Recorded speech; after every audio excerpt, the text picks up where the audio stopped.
പ്രധാനപ്പെട്ട ഒരു വാർത്ത വരുന്നത് ഇപ്പോൾ ഈ പാരഡി ഗാനം OTA KTA എന്ന ഈ പാരഡി ഗാനത്തിൽ ഇപ്പോൾ കേസെടുത്തിരിക്കുകയാണ്. തിരുവനന്തപുരം സിറ്റി സൈബർ പോലീസാണ് കേസെടുത്തിരിക്കുന്നത്. ഗാനരചയിതാവിനെ പ്രതി ചേർത്തിട്ടുണ്ട്. അശ്വിൻ ഡിയാഗോയുണ്ട് കൂടുതൽ വിവരങ്ങളുമായി. അശ്വിൻ ഡിയാഗോ, പരാതി കൊടുത്തത് തിരുവാഭരണ പാത സംരക്ഷണ സമിതിയുടെ B ടീമാണ്. A ടീം വേറെ ഉണ്ടെന്ന് പറയുന്നു. ഹരിദാസ് പറയുന്നത് അവരാണ് ടീം എന്ന് പറയുന്നു. ഇത് പ്രസാദിന്റെ ടീമാണ്. അപ്പോൾ ആ പരാതിയിൽ പ്രാഥമിക അന്വേഷണം നടത്തിയാണോ ഇപ്പോൾ കേസെടുക്കാൻ തീരുമാനിച്ചിരിക്കുന്നത്? എന്താണ് FIRന്റെ വിശദാംശങ്ങൾ എന്തെങ്കിലും കിട്ടിയിട്ടുണ്ടോ അശ്വിൻ?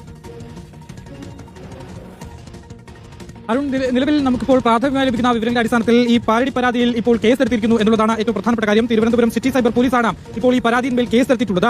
നേരത്തെ തന്നെ ഈ ഗാനരചയിതാവിനെ പ്രതി ചേർത്താണ് നിലവിൽ ഇപ്പോൾ ഈ കേസ് രജിസ്റ്റർ ചെയ്തിരിക്കുന്നത്. നേരത്തെ തന്നെ ഈ പാരഡിക്കെതിരെ വലിയ തരത്തിലുള്ള വിമർശനങ്ങളും അതുപോലെ തന്നെ അത്തരത്തിൽ അതായത് ഈ പാരഡി ഗാനങ്ങൾ അതായത് പ്രത്യേകിച്ചും ഭക്തിഗാനങ്ങളെ അവഹേളിക്കുന്ന തരത്തിലുള്ള ഒരു ഗാനമാണ് ഇത്. അത് തെരഞ്ഞെടുപ്പിന് വേണ്ടി ചട്ടവിരുദ്ധമായി ഉപയോഗിച്ചു എന്നതടക്കമുള്ള ഗുരുതരമായ ആരോപണങ്ങൾ ഉണ്ടായിരുന്നു. ഈ ആരോപണങ്ങളുടെ പശ്ചാത്തലത്തിലാണ് ഇപ്പോൾ ഈ ഒരു പരാതി ലഭിച്ചിരിക്കുന്നത്. പരാതിയിൽ ഒരു പ്രാഥമിക അന്വേഷണം നടത്തിയ ശേഷമാണ് നിലവിൽ ഇപ്പോൾ കേസെടുത്തിരിക്കുന്നത് എന്നുള്ളതാണ് നമുക്ക് മനസ്സിലാക്കാൻ കഴിയുന്ന വിവരം. ഗാനരചയിതാവിന്റെ പേരിലാണ് ചേർത്തിട്ടാണ് ഇപ്പോൾ ഈ കേസ് എടുത്തിരിക്കുകയും ചെയ്യുന്നത്. കൃത്യമായ ഒരു നിയമോപദേശം ലഭിച്ചതിന് ശേഷമാണ് കേസ് എടുത്തിരിക്കുന്നത് എന്നുള്ളതാണ് നമുക്ക് മനസ്സിലാക്കാൻ കഴിയുന്നത്. ഒരു ഭാഗത്ത് ആവിഷ്കാര സ്വാതന്ത്ര്യത്തിന് വേണ്ടി സംസാരിക്കുമ്പോൾ തന്നെയാണ് മറ്റൊരു ഭാഗത്ത് ഇത്തരത്തിലുള്ള കേസ് എടുക്കുന്നത് എന്നുള്ളതും ശ്രദ്ധേയമാണ്. നേരത്തെ തന്നെ കോൺഗ്രസ് നേതാക്കളടക്കം പ്രത്യേകിച്ച് PC വിശ്വനാഥ് അടക്കമുള്ളവർ ഈ ഒരു വിഷയവുമായി ബന്ധപ്പെട്ട് രംഗത്തെത്തിയിട്ടുള്ളതാണ്. ഈ ഒരു പാരഡി ഗാനം കൊണ്ട് CPM വല്ലാതെ പൊള്ളലേറ്റിട്ടുണ്ട് എന്നതടക്കമുള്ള ഗാനങ്ങളാണ് അദ്ദേഹം പറഞ്ഞത്. കേസെടുക്കുന്ന ഒരു വെറും കോമഡിയാണ് എന്നതടക്കമുള്ള വിമർശനങ്ങൾ ഒരു ഭാഗത്ത് ഉയരുന്നുണ്ട്. മറുഭാഗത്ത് തന്നെ IFFKയുടെ സംഭവം നമ്മൾ കണ്ടതാണ്. ചില സിനിമകളുടെ പ്രദർശനം അതിന്റെ അനുമതി നിഷേധിച്ചതോടുകൂടി വലിയ തരത്തിലുള്ള വിമർശനങ്ങൾ ഉണ്ടായിരുന്നു. ആവിഷ്കാര സ്വാതന്ത്ര്യത്തിലുള്ള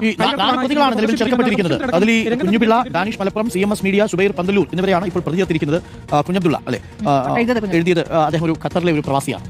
മതവികാരം വ്രണപ്പെടുത്തിയതിനും ഇരു വിഭാഗങ്ങൾ തമ്മിൽ സ്പർദ്ധയുണ്ടാക്കിയതിനുമാണ് കേസെടുത്തിരിക്കുന്നത്. ഇത് നോൺ വെയിലബിൾ ആണല്ലോ അല്ലേ?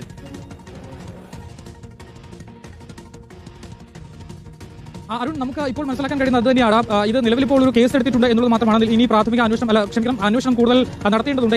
ഈ ഒരു തെരഞ്ഞെടുപ്പ് ഗാനമായാണ് ഇത് പുറത്തിറങ്ങിയെങ്കിൽ പോലും ഇത്തരത്തിൽ മതവികാരത്തെ വ്രണപ്പെടുത്തുന്ന തരത്തിലുള്ള വരികളാണ് അതിൽ ഉപയോഗിച്ചിട്ടുള്ളത് എന്നടക്കമുള്ള കാര്യങ്ങൾ പരാതിയിൽ പറയുന്നുണ്ട് എന്നുള്ളതാണ് മനസ്സിലാക്കുന്നത്. എന്തായാലും ഈ സംഭവത്തിൽ കേസ് എടുത്തിട്ടുണ്ട് എന്നുള്ളത് ആണ് ഏറ്റവും പ്രധാനപ്പെട്ട കാര്യം. ഗാനരചയിതാവിനെയാണ് പ്രതി ചേർത്തിരിക്കുന്നത്. ഈ സംഭവവുമായി ബന്ധപ്പെട്ട ഇനിയിപ്പോൾ കൂടുതൽ ഈ വിമർശനങ്ങൾ ഉയരാനുള്ള സാധ്യത കൂടിയുണ്ട്. ഒരു തെരഞ്ഞെടുപ്പ് ഗാനം അത് ഏത് നിലയിലേക്ക് നമുക്കറിയാം. സാധാരണ തെരഞ്ഞെടുപ്പ് കാലഘട്ടത്തിൽ ഇത്തരത്തിലുള്ള പല സിനിമാ ഗാനങ്ങളുടെയും പ്രത്യേകിച്ച് ആ സമയത്ത് ഏത് സിനിമാ ഗാനമാണോ ട്രെൻഡിംഗായി നിൽക്കുന്നത് അല്ലെങ്കിൽ ആ സംഭവം ബന്ധപ്പെട്ട ഒരു പശ്ചാത്തലത്തിൽ ഉണ്ടാകുന്ന ആ ഒരു സിനിമാ ഗാനങ്ങളെ ഇത്തരത്തിൽ പാരഡി ഗാനങ്ങളാക്കി മാറ്റുകയും അത് പിന്നീട് വലിയ തരത്തിൽ ഈ പ്രചരണ വേളയിലേക്ക് ഉപയോഗിക്കുന്നത് നമ്മൾ കണ്ടിട്ടുള്ളതാണ്. ഈ ഒരു സാഹചര്യത്തിലാണ് ഇത്തരത്തിൽ അയ്യപ്പ ഗാനം എന്ന് പറയപ്പെടുന്ന ഈ ഒരു ഗാനത്തെ അതിന്റെ വരികളൊക്കെ മാറ്റി പാരഡിയാക്കി ഈ OTA KTA എന്ന ഈ ഒരു ഗാനം പുറത്തേക്ക് ഇറങ്ങുന്നത്. അത് സോഷ്യൽ മീഡിയയിൽ വലിയ തരംഗമാവുകയും ചെയ്തിട്ടുണ്ട്. മാത്രമല്ല ഈ ഒരു ഗാനമാണ് ഇത്തരത്തിൽ ഈ പാർട്ടിക്ക് തിരിച്ചടി ഉണ്ടാക്കി ഇത്തരത്തിൽ വലിയൊരു പരാജയത്തിലേക്ക് പോയത് എന്നുള്ള വിമർശനങ്ങൾ ഒരു ഭാഗത്തുമുണ്ട്. ഈ ഒരു സാഹചര്യത്തിൽ കൂടിയാണ് ഇപ്പോൾ ഈ ഒരു കേസ് എടുത്തിരിക്കുന്നത് എന്നുള്ളതാണ്. എന്തായാലും സംഭവത്തിൽ ഇപ്പോൾ ഈ ഗാനരചയിതാവിനെ പ്രതിയാക്കി സൈബർ പോലീസ് കേസ് എടുത്തിട്ടുണ്ട്. അരുൺ, ഓക്കെ, ഇപ്പോൾ വരുന്ന വിവരം അതാണ്. അങ്ങനെ പാരഡി പാട്ടിൽ ഇപ്പോൾ കേസായിരിക്കുന്നു. ഇതുവരെ നമ്മൾ സോഷ്യൽ മീഡിയയിലൊക്കെയുള്ള യുദ്ധമാണ് കണ്ടതെങ്കിൽ ഇനി ഇത് നിയമയുദ്ധമായി മാറാൻ പോവുകയാണ്. Thank you Ashwin. വളരെ പ്രധാനപ്പെട്ട ഒരു വിവരമാണ്. സൈബർ പോലീസ് ഇപ്പോൾ കേസ് എടുത്തിരിക്കുകയാണ്. 4 പ്രതികളാണ് സൈബർ പോലീസ്